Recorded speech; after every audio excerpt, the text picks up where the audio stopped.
The sheriff is back in town. Welcome back, guys, to Fog Entertainment, the home of all From content. And we are here to review Season 2, Episode 3 of From. This one is called Tether. And it is good to see Officer Boyd, Sheriff Boyd, make his way back to the town. We thought he was a goner. Well, we didn't really, but, you know, he feels a little bit safer now that he's back in town. I mean, he might still have these crazy-ass worms, like, crawling about his body, but at least he's back, safe, and he's got a talisman, and there's town folk around him. And, yeah, he's got Kenny. Safe. He's got Kenny as well. He's got King Kenny at his side. Well, behind him, I guess, he's his deputy, but, aye, they're no killing Boyd just yet. I feel like Boyd will be one of the last to go. The last man standing. The ill. Sheriff Boyd. So, yeah, we start episode 3 with Jim waking up. Jim is alive and he is surrounded by his wife. He's looking like a Slim Jim. He has a Slim Jim. He needs some food in him and he is being attended to by Christy. Jim says he can't lose her. I can't lose you to Beefish. He thought she was dead, and I guess maybe she thought maybe he wouldn't pull through this either. Meanwhile, Julie thought they were pretty much both dead. But yeah, Jim is still alive, however, he's not going anywhere. He is pretty much just stuck in this hospital bed because he can't really move. He's 3 cracked ribs. 3 cracked ribs. Something else. Punctured lung, potentially? Maybe. Tabitha explains that the wires weren't connected to anything. But, I mean, at this stage, I don't really think that's surprising, considering we had the whole thing with Jade and the electricity, and they already knew that there was no electricity like coming through the walls and the power. It can't be surprising that obviously the wires have to begin somewhere, but it was never going to be plugged into something. Well, maybe that's what they assumed. Yeah, but she doesn't go on to mention here. By the way, it was connected to caves underneath the house where all these monsters live. Now, surely that would be the more that should be the more urgent topic. Yeah. Here, Jim, there's a shitload of those monsters living underneath our house. Yeah, I think it's a bit stupid that she's not mentioned it. Like, should that not be a town hall meeting straight away, Big Boyd? Here, they're underneath us. There's a cave system under the house, and that's where they go at night. See, I would have thought so. I'm not saying the fact the wires aren't connected to. I'm not saying that isn't worth bringing up. Yeah. I think it is, but I mean, is that worth bringing up more? Well, you can say it, then lead to the fact here that's where they sleep as well. Possibly. And then you've got Jim, who's like, I have a lot of things to catch up on, but he doesn't even mention here. They knew on the radio that you were doing that. Yeah. So. Who knows? It's how pals at place, huh? We see Sheriff Boyd and his son talking. He wants to know what happened out in the forest. He wants to know the answers. Ellis is a bit confused how his dad said he was going to go out and find the answers. However, he didn't really find anything. Nope, he says he went through a tree, the faraway tree, and yeah, that's pretty much where he ends the story. Yeah, so Boyd... Why doesn't he want to tell him, though? Exactly, boy, just keeping... I feel like the people in this town are just way too secretive, man. I mean, come on. We need to pull together here. Everybody needs to be telling each other what they know, and then you can begin to put pieces together. I feel like if everybody explained every little thing they know and every little detail they've found out about this place, we could just, like, have a much bigger... idea of what's going on. See with the people in the bus, right? Obviously they're not... I feel like it's almost like everybody's trying to like solve this problem on their own. We need to get back to writing on the wall, like the Matthews did. Yeah, but instead of just doing it in one wee household, we need to come together. On the fucking road. Like a big projector or something like that. But, right, everyone, this is the idea, right? Use the church. Everyone goes to the faraway trees, I know it is. You all jump through, see where you end up, make fucking try and escape, do something, figure stuff out. Because each person... See if every town resident went to the faraway tree at the one time. I mean, surely... something would happen. Your odds drastically go up if something happens. Although, didn't Martin say that sometimes the faraway tree can take you to bad places? Yeah, or you can get trapped and shit? I mean, Boyd was trapped. True. Here. How did the rope get down to Boyd? If Martin was stuck on the wall? I think he like activated or like kicked something. I'm not too sure. But he was not nailed with every part of his body. I don't think his legs were thinged. Well, I mean, they were. But then again, I don't think his legs were tied or anything like that, or constricted to to the wall. But I mean, that is a good point. The point is, with stuff like that though, that makes you not want to use the faraway tree. Yeah, like the faraway tree is something I don't think you want to jump into just for, here, I'm going to give this a try. I think the faraway tree is something you use when you're surrounded and you've got no choice, really. Writings on the wall. Because, like, the faraway tree could literally put you into, like, could spawn you into, like, a group of the monsters. Yeah. So, I mean, if that happens, you're pretty much screwed.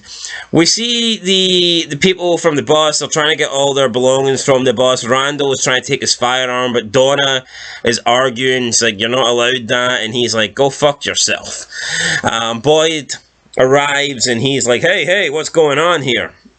He tries to explain to Randall that there's rules and residents don't carry guns, but Randall's like, rules change, and then Boyd is telling him, look, I've had a weird fucking week, and normally I'm a lot more calm and composed, but right now, I'm not. I don't give a shit. So if you want to have your firearm, then you go and you take it out into those woods and you live there and see how long that lasts you before the monsters get you. And quickly enough, Randall just looks around and he sees, but that's what I mean. It's like, I think Donna is a pretty good leader out of everyone that's in the town.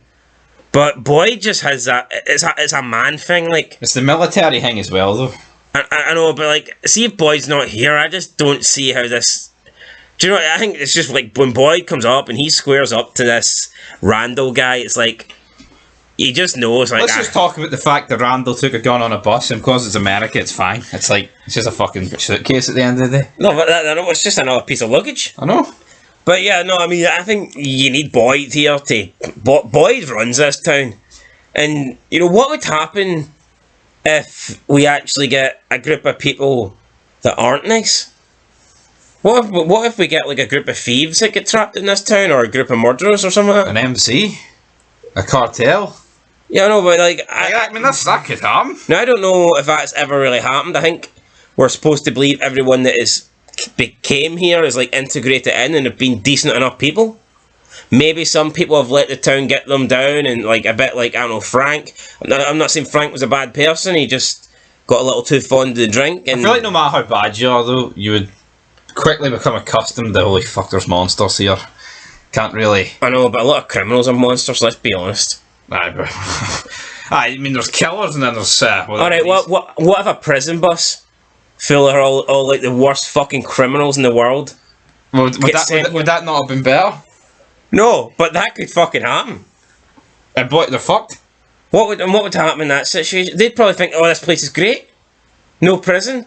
Get to stay here, get to do what I want. No laws. There's some black sheriff guy that runs the town, but I'll just kill him. I'm a white supremacist. You know, there you go. I'll kill him. That takes care of one problem. Then I'll go around murdering all the men, raping all the women, because I'm a criminal and I like it.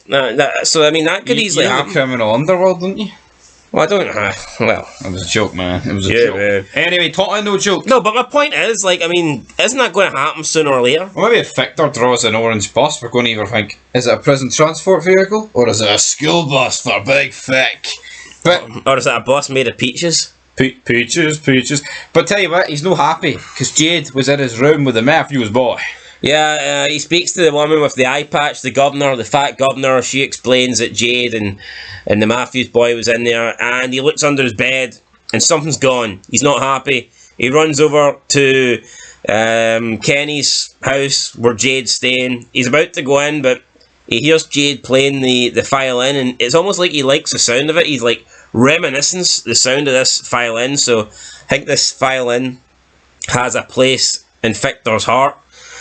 He walks in, though, demands it back. Jade's like, I thought I could just play it for a bit. I thought you were dead. Victor's like, give me the damn violin. Takes the violin, walks off. Jade chases him down. He's like, here, I'm seeing these signs, these images, these symbols. What does it mean? Victor looks at Jade. He's like, you shouldn't have went in my room. He walks off. Then Jade's like, well, fuck you too, buddy. Victor's the only guy at Colony House with the principle of here. Sharon's not caring. Nobody can touch my stuff. That's actually weird, isn't it? Maybe there's certain things Victor doesn't like to share. Doesn't like to share his pictures. Doesn't like to share his violin. Certainly doesn't like to share his peaches. I wonder if that's how Victor's peaches ran down. I wonder if someone was secretly... Probably didn't want to share his gun either. That's why he keeps it in the packed lunch. So, yeah... Probably got a combination code on it. Victor then, I guess, just heads back and he's done there. We see Fatima. She is walking Elgin around. She is Elgin's proxy. She takes him to the Brundles. He said that he's seen water in a dream. I'm not really digging this Elgin character so far, but I mean, it is what it is. Kenny and Ellis are fencing. Yeah, no, actually, back on to that. How many characters do we need in the show that can, like, see all this stuff?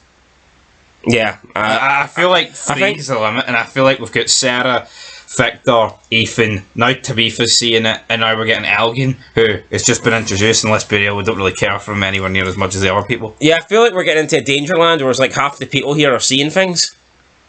Yeah. And you can get away with that with a couple of characters, but I think if we start doing this where like half the characters here, have got like visions and stuff, I don't think that's a good route to go down.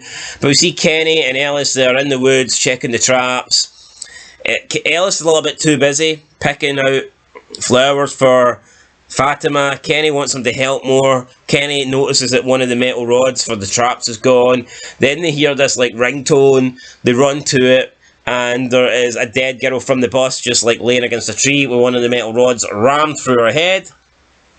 They pick up the phone, but then she turns around and she asks for help, and all of a sudden you're like, what the fuck? How is she still alive? She's got this like metal rod rammed through her skull that's like pierced into the tree.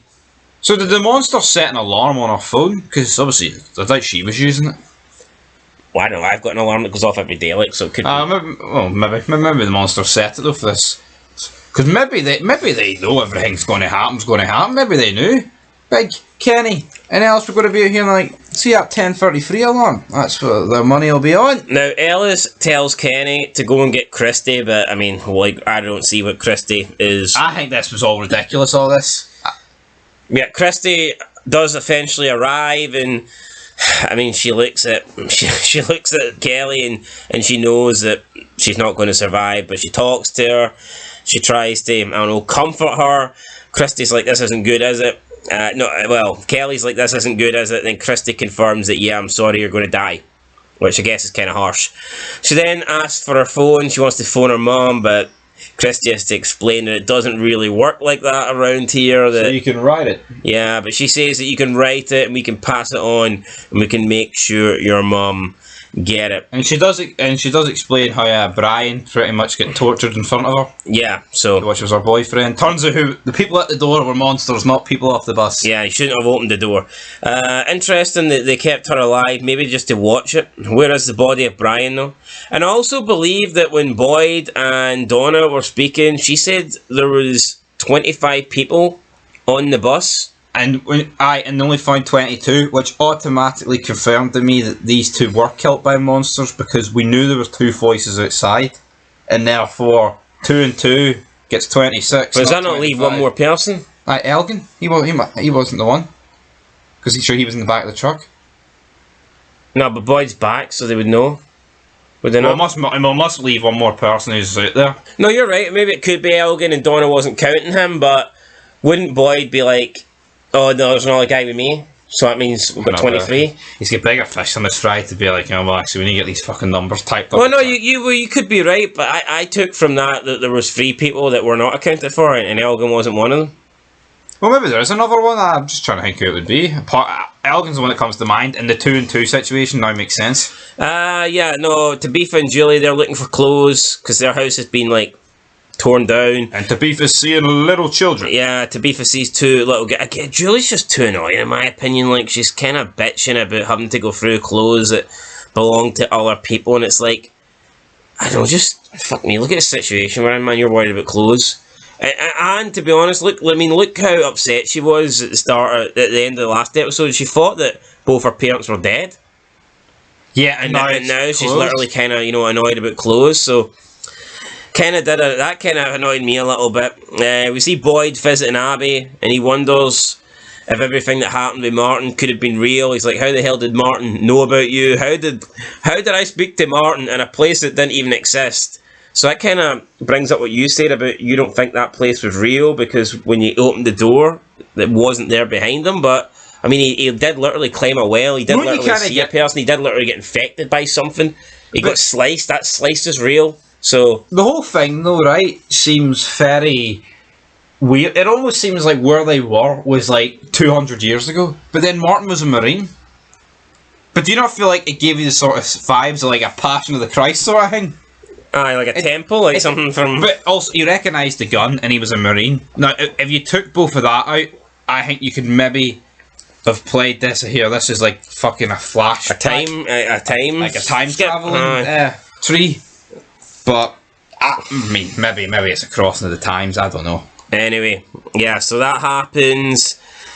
Then we see Kelly screaming, and Boyd literally then appears and he sees Kelly and everything gets explained. Boyd's like, right, okay, I need to put her out of her misery, but Christy's like, no, we're not having a gun be the last thing she sees. Let's discuss this, right? So, gun or rod, what's it going to be? It's funny how these three couldn't do anything, and then the man shows up and he's like, I'll shoot her. I mean, if you're going to fucking die, you're going to die. I mean, like, literally, what difference does it have? I mean, what do you mean? I'm not going to have her last thought being a gun. You could literally put the gun at the side of her head and she wouldn't even see it. But You could literally got someone just to walk to the side of her and shoot her in the head. She would not. It's not like I'm not seeing you walk in front of her and point the gun right at her dome and be like, "All right, good night, And Kelly." also, in the previous night, she just seen her boyfriend get absolutely tortured. Right? I She's don't got a rod through her skull. I think she gives a fuck about getting shot in the head, honestly. I thought a bullet to the head would have been more compassionate And also- than pulling out this metal rod, but Christy said, right, that basically it would take a 15-hour surgery in a top-end hospital for her to survive. So, you can't even use the argument of, oh, well, if they pull the rod out, she might live. It was always going to die.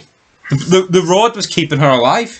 And We see it in numerous movies where people are impaled against a tree. Or, I mean, what's that movie? Signs, with Mel Gibson and Joaquin Phoenix. His wife's being pinned by a car, and that's something keeping her alive. yeah, because it's like clogging up. Like sometimes it's like stopping the bleeding coming out, or stopping. Honestly, man, Loss of blood. I'm actually surprised Boyd agreed to not shoot her. Yeah, because like she did seem in pain. Then Boyd pulls out the metal rod, and she just seemed to die in a lot more pain than she would have died if she got shot. So we also go back to there was also a couple of Jim met the old woman from like. I just didn't really get this. Jim met like the old woman from the bus, and I didn't really get the interaction or the dialogue. It felt a little bit off. Jim got out of bed, right, to look at what the exit sign, and then he was like talking about gambling with her, and then Mary Lee came in. It's like, oh, you need to sit down, Jim. It's almost like I was fella. There was just Mary Lee, is her name not Marilyn or something? Marilyn. Christy's girlfriend, Christy's fiance. These three. Kenny's enemy. These three just had no chemistry whatsoever.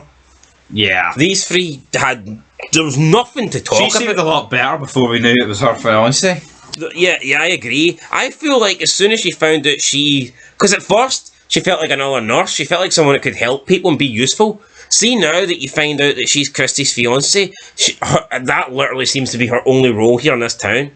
Yeah. Now I get it. She was in the clinic and she was helping Christy look after, Jim or whatever. But I don't know. I just feel like I think you're right. I think she did feel a bit more important, and that makes no sense because surely the fact that she's got connections and ties to Christy, she should be more important now. When she was on the bus patching people up, it felt like this person's got a strong presence. Felt like the fucking Boyd of the bus. But I mean, and now the bus is fucking derailed. now there's no sheriff on the bus. Anyway, Kenny's going to the basement. Well, no, we're not there yet. We have Tabitha playing with Ethan. He's got looks like Jenga. It looks like some sort of building Jenga. Building Jenga. And then Tabitha realizes that this is like the same sort of like symbol, same sort of like jigsaw puzzle that she's seen down in the caves, and then it falls down and we see the two girls that she's seen earlier in the episode. So it's like, I don't know, two monsters. They kind of remind me of like the boy in white, but maybe a bad version. Yes. These do not look friendly. No. They're covered in blood. She's seen them in the cave too. Yeah, so these aren't maybe you've got the boy in white, and then you've got, it's Speaking of the boy in white, where is he? We haven't seen him. But yeah, I guess you've got like the friendly boy in white who's trying to help people. Then maybe you've got these two who are not trying to help people. But we don't know. They haven't really done anything. So it's... And is it just Tabitha seeing them? Because no one else has seen them, at least with the boy in white. Quite a few people have seen them. No one else that we know of has seen these two girls, so it could just be a Tabitha thing. I guess we'll have to wait and see. Then we get Boyd having a conversation with Donna. He explains what happened out there, that he just had to basically put down a girl called Kelly who watched her boyfriend being torn apart by the monsters. His name was Brian. Then he tells a story about his first time in Iraq when he was in an army vehicle and it got blown up. IED, Iraq, first tour. And some guy called Brian Kelly's dead. Yeah, so the first two people dead on impact, and then he said the second guy literally... Well, the third guy got halved in two. So the third and fourth guy. He died in his arms. Boyd said it was the first person that he'd seen die, and he said his name was Brian Kelly, Corporal Brian Kelly. And he's like, how fucking weird is that, you know, that I watched this guy die in my arms. Then there's two kids out in the forest, one called Brian, one called Kelly. Boyd can't believe this. He's like, yeah, and I know I've just killed this girl, but I'm more concerned about this coincidence. That cannot be a coincidence. And then Donna is basically admitting here, look, Boyd, I'm not you. I'm not as strong as you. I can't lead like you. I tried to be you, and I just got a bunch of fucking people killed when she, you know, shot the shotgun and several people ran off. Boyd tries to tell Donna, like, that's not your fault. Donna's like, look, I don't need sympathy. I don't need a pet talk. All I need to know is Boyd. Is you're back. The sheriff is back in town, and Boyd just kind of like is like, yeah, okay. And then he walks off. But Donna here, I don't necessarily think Donna was wrong when she shot the shotgun. I think you could argue she got the majority of the people from the bus into the diner. If she doesn't shoot that shotgun, I think she gets even less people in the diner. Yeah, I think we're looking at more casualties. So I think Donna's been a little bit too harsh on herself. We then had Kenny, who was in the church. I can't remember why he went to the church, but I do remember he was going to the church. And probably to bury the people. Could be that. He hears something coming from the basement of the church, so he gets like a lantern. He goes down, he gets his gun. He's like, what the fuck is this? Who's down in the church? That's a creepy scene. And it turns out to be Sarah. And then Sarah's like, hello, Kenny. Said it like when she was one of the monsters looking through the window or something like that. So, how did the faraway tree take her here, or has she just been hiding out down here? Well, I'm assuming she's been hiding out because, I mean, look what's happened to Boyd in that space of time. I highly doubt she's just teleported here right that instant. Oh, aye, true. Or maybe she just... Father Cartry had her in the church, so... She just went back to its home. Maybe she just knows the church a bit. And well, her Nathan's house is lying empty, so... True. Or maybe... But I think it's a church, in terms of location, it's a church not like a little bit more separate. Maybe if she went to her and Nathan's house. Well, actually, we say it's lying empty. Someone else could have moved in. Could have been. Tell you what, right, this is creepy. See, living on the outskirts of town, man. No, ho. Yeah, so that's where the episode ends. And, yeah, that was it, guys. That was the end of the episode. And that was Tether. So, yeah, there is your review for Season 2, Episode 3. Ratings time. Normally, you go first. Do you still want to go first? Or I give go first, mate. It's all about you. Let's go. I thought it was okay. I mean, I thought it was decent. I didn't think it was the best episode. I thought it was the worst episode of the season. But, I mean, I don't think it was bad by any means. Although the gun decision was bad. Yeah, you know what? I'm going to give it a 5 out of 10. I'm going to give it a 5. Not bad, but I feel like the decision making and the fact they're not talking about things they need to talk about is the problem. For me, it was easily the worst episode of Season 2 and possibly, I think, the worst episode of the show, because I don't think I've gave any episode a 5. The lowest was a 6. Yeah, I think that's the lowest. I don't think any of us have gave any episode. One episode that got a 6, I believe. Yeah, I think there's at least one of us has gave a 7 apart from one episode but got a 6. So maybe one of us gave a 6, one of us gave a 7 on other occasions. But yeah, no, I believe this is the only episode to get below a 6. So I'm giving it a 5. You're giving it a 5. 5 out of 10. Again, not a horrible episode by any means, but it did feel like filler. Yeah. For me, this episode was filler. But again, I thought it ended well with the creepy scene with Kenny going downstairs. You got Sarah. Now Sarah's back, and I mean, is Kenny going to find out what happened? I think we've still got lots of questions to be answered. So yeah, I'm not saying it was a complete disaster of an episode. I just think it's the weakest one we've seen so far. Yep, that's a fair enough statement to make, and I can't wait for episode 4. But we're almost getting to a point where the episodes are weekly rather than us binging it. Aye, so yeah guys, we've got one more episode to go, and then we're waiting on episode 5 to come out every Sunday from now on. So yeah, you will get your reviews probably on the Sunday, if not the Monday, and we'll be doing lots of theories. Hopefully from this point onwards we can find trailers as well, and we can react to the trailers and stuff like that, and we'll probably do weekly prediction videos as well for each episode. Why not? Coming forward. Let's do it. So that's it guys. Make sure you subscribe. Like I said, Fog Entertainment is the home of all from content. We do it for you guys, not for the money. Come on, player. Yeah, that's it. Till next time. Peace.